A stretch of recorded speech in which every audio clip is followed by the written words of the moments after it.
บนโซเชียลแชร์เตือนให้ระวังยาเสพติดยาบ้ารูปแบบใหม่หลังเจ้าหน้าที่จับกุมได้พบว่ามีลักษณะเป็นแผ่นสีขาวคนร้ายซุกซ่อนมากับเสื้อกันหนาว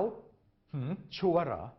เรื่องนี้ถ้าจริงก็น่าตกใจและควรรีบบอกเตือนกันครับแต่ก่อนจะแชร์ต่อต้องเช็คให้ถูกชัวร์ศูนย์ชัวร์ก่อนแชร์สำนักข่าวไทยอสมทสอบถามกับเลขาธิการคณะกรรมการป้องกันและปราบปรามยาเสพติดหรือปปสครับในภาพข่าวที่แชร์กันยาบ้าหรือยาเสพติดรูปแบบใหม่จริงเหรอครับลักษณะที่พบไม่ใช่ยาเสพติดรูปแบบใหม่เพียงเป็นวิธีการซุกซ่อนยาเสพติดมากับร่างกายเครื่องนุ่งห่มเท่านั้นเองยาเสพติดที่แพร่ระบาดอยู่ยังมีลักษณะรูปร่างไม่ได้แตกต่างจากเดิมตามที่ปรากฏเป็นข่าวที่จับได้เนี่ยก็เป็นประเภทโคเคนซึ่งส่วนใหญ่จะมีที่มาจากแถบอเมริกาไม่ใช่ยาบ้ารูปแบบใหม่แต่เป็นลักษณะรีดหรืออัดให้เป็นแผ่นซุกซ่อนมากับเสื้อกันหนาวซึ่งเป็นหนึ่งในหลากหลายรูปแบบความพยายามพบบ่อยๆเฉพาะ10เดือนที่ผ่านมาที่ท่าอากาศยานเราพบอยู่ประมาณ40กว่ารายทั้งลักลอบนำเข้าแล้วก็ส่งออกแนวโน้มการลักลอบนำเข้ามาเพิ่มขึ้นโดยเฉพาะตัวยากลุ่มโคเคนเพิ่มมากขึ้นครับคือการลักลอบนำยาเสพติดเข้าหรือออกจากประเทศเนี่ยนะครับก็จะมีอยู่ 2-3 ลักษณะก็คือ1ซุกซ่อนภายในร่างกายถุงยางอนามัยห่อแล้วก็กลืนเข้าไปในลักษณะที่2นำพาไปกับร่างกายไม่ว่าจะเป็นในเสื้อในพื้นรองเท้าประการที่3คือซุกซ่อนไปกับสิ่งของเครื่องใช้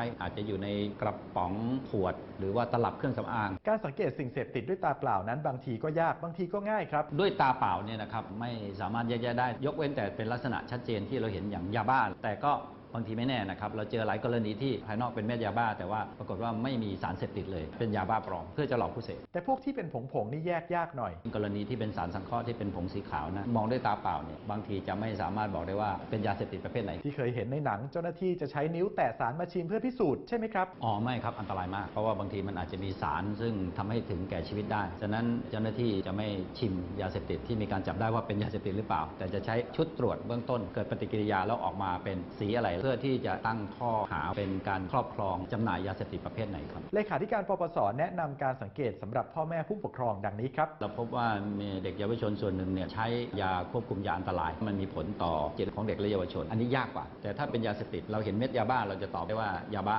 สำหรับที่เป็นผลึกเป็นผงหรือเป็นเกล็ดสามารถที่จะประสานหรือส่งมาที่สำนักงานปปสในการตรวจพิสูจน์เบื้องต้นได้ข้อควรระมัดระวังก็คือว่าถ้าพบวัตถุเม็ดยาเป็นผงเป็นผลึกขอให้เก็บตัวอย่างนั้นจะเป็นการดีที่สุดเพราะยังไม่สามารถตอบได้ว่าเป็นยาเสพติดหรือไม่ขณะที่ประชาชนทั่วไปก็มีวิธีระมัดระวังดังนี้พี่น้องประชาชนบางท่านอาจจะรู้เท่าไม่ถึงการรับปากนำไปให้นะครับถ้ามันมีลักษณะที่ผิดปกติก็พึงหลีกเลี่ยงน้ำหนักที่ผิดปกติเช่นเสื้อที่มีการซุกซ่อนยาเสพติดอยู่ข้างในหรือรวมถึงพื้นผิวจับต้องแล้วมันรู้สึกผิดปกติไปตรงนั้นก็พึงหลีกเลี่ยงรวมทั้งมีส่วนช่วยกันสังเกตได้เช่นบางทีผู้นำพาเนี่ยมักจะวางไว้ในตำแหน่งที่ไม่ใกล้ชิดตนขึ้นรถมีที่นั่งแต่กลับไปวางไว้อีกตำแหน่งหนึ่งก็เป็นลักษณะพึงสังเกตครับแต่สรุปแล้วข่าวยาเสพติดรูปแบบใหม่ที่แชร์กันนั้นเป็นยังไงครับข้อมูลเนี่ยอาจจะผิดพลาดคลาดเคลื่อนโดยเฉพาะอย่างยิ่งสร้างความตระหนกว่ามียาเสพติดรูปแบบใหม่ที่จะแพร่ระบาดแท้ที่จริงแล้วเนี่ยเป็นเพียงแต่ลักษณะหนึ่งของการลักลอบลำเลียงยาเสพติดเข้ามาเท่านั้นเองยาเสพติดส่งผลเสียทั้งกายและใจไม่ใช่แค่ตัวผู้เสพแต่ทั้งครอบครัวและทั้งสังคมนะครับยังมีอีกหลายเรื่องน่าสงสัยบนสังคมออนไลน์หากได้รับอะไรมาอย่าเพิ่งแชร์ต่อร่วมตรวจสอบไปด้วยกันกับ